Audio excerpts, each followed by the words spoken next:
Why do subcultures have their own language?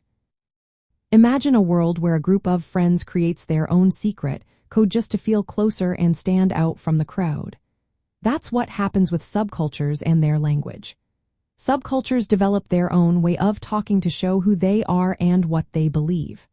This language includes special words, slang, and speech patterns that reflected their values and experiences. From a sociolinguistic point of view, language is shaped by social factors like age, ethnicity, gender, and social class. Subcultures are smaller groups within a bigger society, and they naturally create their own language to meet their needs. One main reason is identity. Using specific words or phrases helps members feel they belong and are part of something unique. For example, teenagers often invent slang to separate themselves from adults and mainstream culture. Another reason is secrecy. Subcultural language acts like a code that outsiders cannot easily understand.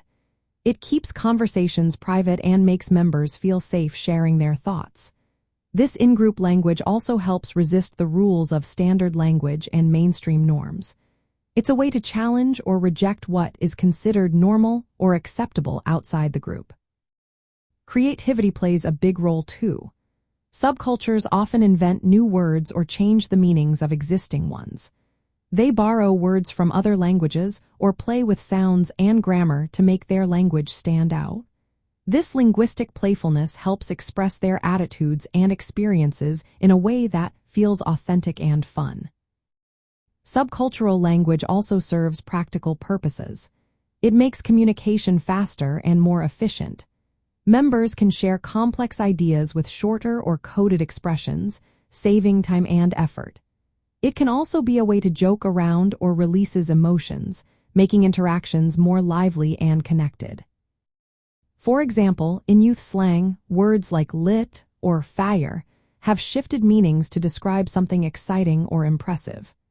These new words often come from social interactions and reflected the energy and creativity of the group. In essence, subcultures have their own language because language is a social tool that adapts to their needs. It helps members express who they are, create bonds, and communicate within their community. Sociolinguistics studies how these social factors influence language change and variation, showing that language is always evolving with society.